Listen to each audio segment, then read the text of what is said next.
नमस्कार जय जगन्नाथ दर्शक बंधु आपण मानक पई नेकी आसीची आज दिनर केतोटी गुरुत्वपूर्ण खबर आपण मानक भल पाइबा सदृश गोटे गोटे लाइक कर दियंतु चैनल रे नुआ थिले चैनल को सब्सक्राइब करी पाखर थिबा बेल बटन टी को ऑन करी रखंतु जहा फल रे सर्वप्रथमे पाई परिबे प्रतिदिनर प्रमुख खबर गुड़िक चलंतु आज गुरुत्वपूर्ण खबर गुड़िक ऊपर नजर पकेबा। डीजे गाड़ी ऊपर लागिला अंकुश मोटरयानर बेआईन ढांचा परिवर्तन उपर हेब कार्यानुष्ठान वाणिज्य परिवहन मंत्री को निर्देश जारी है सर्कुलार गाड़ी रे मन इच्छा उच्चता दैर्घ्य प्रस्थ वृद्धि हो पारिब नहीं मोटरयान आईन अनुजाई आरसी फिटनेस हेब बातिल एथिसह जरिमाना भी आदाय करा जिवो। अनेक समय डीजे जगू अघटन घटी थाए केउठी विद्युत तार लगी जीवन जाउथबा बेले आ केउठी डीजे शब्द काल होउछि तेणु यही सब अघटन को एड़ाइबा एवं सरकार पदक्षेप ग्रहण करुछंती। परवर्ती खबर आज विधानसभा स्वल्पकालीन मौसुमी अधिवेशन अनुष्ठित होब। विभिन्न प्रसंग में राज्यर बीजेपी सरकार को घेरिबा आज दुई प्रमुख विरोधी दल बीजेडी और कांग्रेस निज निजर रणनीति चूड़ांत करथिबा बेले समग्र अधिवेशन में विरोधी दल नेता नवीन पट्टनायक अनुपस्थित रहिबे बोली सूचना मिली। यह सहित बीजेडी मध्य चाषी समस्या और सार अभाव समेत निर्वाचित पंचायत प्रतिनिधि आर्थिक क्षमता ह्रास को मुख्य प्रसंग करी गृह कार्य ठप निमंते गुप्त रणनीति प्रस्तुत करिथिबा दलीय सूत्रରୁ जଣାपड़ी। बीजेडी दमुहा नीतिर फायदा उठाई कांग्रेस चलित अधिवेशन में गृह भितर और बाहर घेरिबा सह राज्य सरकार विरुद्ध में अनास्था प्रस्ताव आनिब बोली निष्पत्ति नहीं सूचना मिली। परवर्ती खबर ईवीएम रे एबे प्रार्थी ना और निर्वाचन चिन्ह सह रहिबो तांकर कलर फोटो।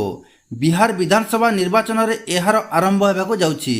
निर्वाचन कमिशन बुधवार यही सूचना दैछंती। कमिशन कहछंती समान ना रे थिबा प्रार्थी कारण सबुबेले मतदाता बुझी पारि नथांती। एहार समाधान पई एबे ईवीएम रे निर्वाचन लड़ुवा प्रार्थी रंगीन फोटो लगाजिवो। फल मतदाता निजर पसंदयोग्य प्रार्थी को ठीक भाव में चिन्हट कर भोट दे पारिबे। बिहार विधानसभा निर्वाचन तारीख घोषणा आगामी मास अक्टोबर जेकोसी समय आरंभ हो पारे।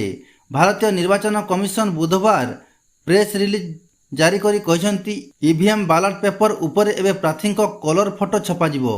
एहा द्वारा तांकर परिचय आहुरी अधिक स्पष्ट हेबो। निर्वाचन लड़ुवा प्रार्थी चेहरा फोटो स्पेस रे 3/4 अंश रहिबो। फल तांकर मुह भल भाव देखाजिवो। यह छड़ा प्रत्येक प्रार्थी और नोटार क्रमांक को मध्य ईवीएम रे बोल्ड फॉन्ट रे छपाजिवो। यार फॉन्ट साइज 30 रहिबो। सबु प्रार्थी ना और नोटार गोटे फॉन्ट और फॉन्ट साइज रे प्रिंट करा जिवो। फल रे मतदाता को पढ़िबारे सहज हेबो। परवर्ती खबर लघुचाप प्रभाव रे दशहरा रे वर्षार संभावना रही। आसंता 26 तारीख सुधा उत्तर बंगोपसागर एवं संलग्न केंद्रीय बंगोपसागर अंचल एक लघुचाप सृष्टि होबार संभावना रही। यह घनीभूत हो अवपात परिणत होबार आशंका रही बोली पाणीपाग विशेषज्ञ प्रोफेसर सुरेंद्रनाथ पशुपालक कहते। से कहते संभाव्य लघुचाप प्रभाव में 26 रु पागरे परिवर्तन आसिबो। 27 और 28 तारीख में अधिकांश स्थान में वर्षा हेबो। दक्षिण ओडिशार विभिन्न अंचल प्रबल वर्षार संभावना रही। लघुचाप 29 रे पश्चिम ओडिशा देई छत्तीसगढ़ और नागपुर आड़ को गति करिवो। 29 रे विभिन्न स्थान में वर्षार संभावना रही। 30 तारीख पर पाग बदलिवो। 28 रे षष्ठी पूजा तेणु षष्ठी और सप्तमी पूजा समय वर्षार संभावना रही। भुवनेश्वर पाणीपाग विज्ञान केन्द्र सूचना अनुसार बलांगीर टिटिलागढ़ सुवर्णपुर बरगढ़ नुआपड़ा भवानीपटना तालचेर वर्षा होईछि। आसंता 4 दिन पर्यंत राज्यर विभिन्न अंचल बिजुली घड़घड़ी सह वर्षा हेबार संभावना रही। आसंता 24 घंटा मध्य सुंदरगढ़ झारसुगुड़ा बरगढ़ संबलपुर देवगढ़ अनुगुल ढेंकानाल केन्दुझर मयूरभंज बालेश्वर भद्रक जाजपुर केन्द्रापड़ा कटक जगतसिंहपुर पुरी खोर्धा नयागढ़ गंजाम एवं गजपति जिले में वज्रपात सहित घंटा प्रति 30 ରୁ 40 किमी बेगर पवन बहिबा संभावना रही। एथिपाई येलो वार्निंग जारी होईछि। परवर्ती खबर नीलाम हब प्रधानमंत्री नरेंद्र मोदी को मिलिथिबा विभिन्न उपहार। एही तालिकार 1300 रु अधिक जिनिस रही। बुधवार दिन एथिपाई ई नीलाम प्रक्रिया आरंभ होईछि।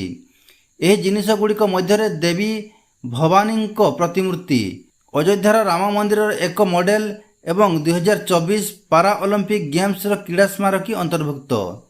ଅଧିକାରୀମାନେ କହିଛନ୍ତି ଯେ ଅନଲାଇନ୍ ନିଲାମର ସପ୍ତମ ସଂସ୍କରଣ ମୋଦିଙ୍କ ଜନ୍ମଦିନ ସହିତ ହେଉଛି, ଯାହାକି ବୁଧବାର ଦିନ 75 ବର୍ଷ ବୟସରେ ପାଦ ଦେଇଛନ୍ତି ମୋଦି। ତେବେ ଏହି ଇ ନିଲାମ ଅକ୍ଟୋବର 2 ପର୍ଯ୍ୟନ୍ତ ଜାରି ରହିବ। ପିଏମ୍ ମେମେଣ୍ଟୋସ୍ ୱେବସାଇଟ୍ ଅନୁଯାୟୀ ଦେବୀ ଭବାନୀଙ୍କ ପ୍ରତିମୂର୍ତ୍ତିର ମୂଳ ମୂଲ୍ୟ 1,03,95,000 ଟଙ୍କା, ଯେତେବେଳେ କି ରାମ ମନ୍ଦିରର ମଡେଲର ମୂଲ୍ୟ 5,05,000 ଟଙ୍କା ରହିଛି।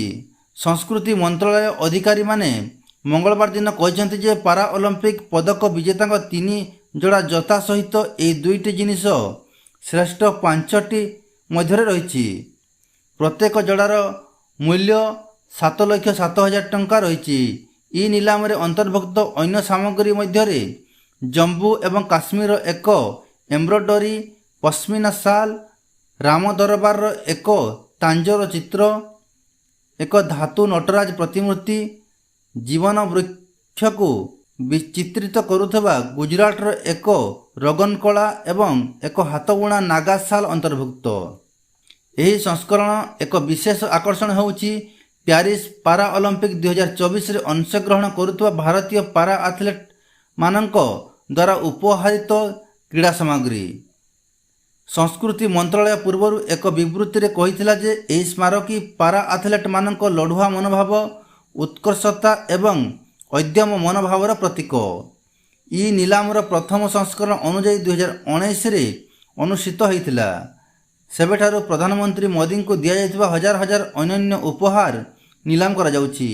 ନମାମି ଗଙ୍ଗେ ପ୍ରକଳ୍ପର ସମର୍ଥନରେ 50 କୋଟିରୁ ଅଧିକ ସଂଗ୍ରହ କରାଯାଇଛି, ସଂସ୍କୃତି ମନ୍ତ୍ରାଳୟ ମଙ୍ଗଳବାର ଦିନ କହିଛନ୍ତି।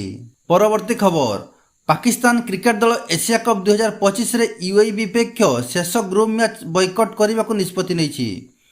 ପାକିସ୍ତାନର ଜିଓ ନ୍ୟୁଜ୍ ରିପୋର୍ଟର ଅନୁଯାୟୀ ମ୍ୟାଚ୍ ରେଫରୀଙ୍କୁ ନେଇ ଉପୁଜିଥିବା ହାତ ମିଳାଇବା ବିବାଦ ପରେ ପାକିସ୍ତାନ କ୍ରିକେଟ ବୋର୍ଡ ପିସିବି ଏହି ନିଷ୍ପତ୍ତି ନେଇଛି। ପିସିବି ଦଳକୁ ହୋଟେଲରେ ରହିବାକୁ ଓ ମ୍ୟାଚ୍ ଭେନ୍ୟୁକୁ ନ ଯିବାକୁ ନିର୍ଦ୍ଦେଶ ଦେଇଛି। ଖେଳାଳିମାନଙ୍କୁ ନିଜ ରୁମ୍ରେ ରହିବାକୁ କୁହାଯାଇଛି। ମ୍ୟାଚ୍ ଭାରତୀୟ ସମୟ ରାତି 8ଟା, ସ୍ଥାନୀୟ ସମୟ ସନ୍ଧ୍ୟା 6ଟାରେ ଆରମ୍ଭ ହେବାର ଥିଲା। ୟୁଏଇ ଦଳ ଷ୍ଟାଡିୟମ ଅଭିମୁଖେ ଯାଇଥିବା ବେଳେ ପାକିସ୍ତାନ ଦଳ ହୋଟେଲରେ ରହିଛି। ମ୍ୟାଚ୍ ରେଫରୀ ଦାୟିତ୍ୱରୁ ହଟାଇବା ପାଇଁ ପିସିବିର ଦାବି ଆଇସିସି ପ୍ରତ୍ୟାଖ୍ୟାନ କରିବା ପରେ ଏହି ବୟକଟ୍ ନିଷ୍ପତ୍ତି ନିଆଯାଇଛି। ଏସିଆ କପ୍ 2025 ଉପରେ ଏହା ଅନିଶ୍ଚିତତା ସୃଷ୍ଟି କରିଛି। ପିସିବି କିମ୍ବା ଆଇସିସି ପକ୍ଷରୁ ମ୍ୟାଚ୍ର ସ୍ଥିତି କିମ୍ବା ପରିଣାମ ସମ୍ପର୍କରେ କୌଣସି ଆନୁଷ୍ଠାନିକ ବିବୃତ୍ତି ଏପର୍ଯ୍ୟନ୍ତ ଜାରି ହୋଇନାହିଁ। ପରବର୍ତ୍ତୀ ଖବର, ଆସନ୍ତା 23 ତାରିଖରେ ଅସ୍ଥାୟୀ ରତ୍ନଭଣ୍ଡାରରୁ ମୂଳ ରତ୍ନଭଣ୍ଡାରକୁ ସ୍ଥାନାନ୍ତରିତ କରାଯିବ ମହାପ୍ରଭୁଙ୍କ ଅଳଙ୍କାର।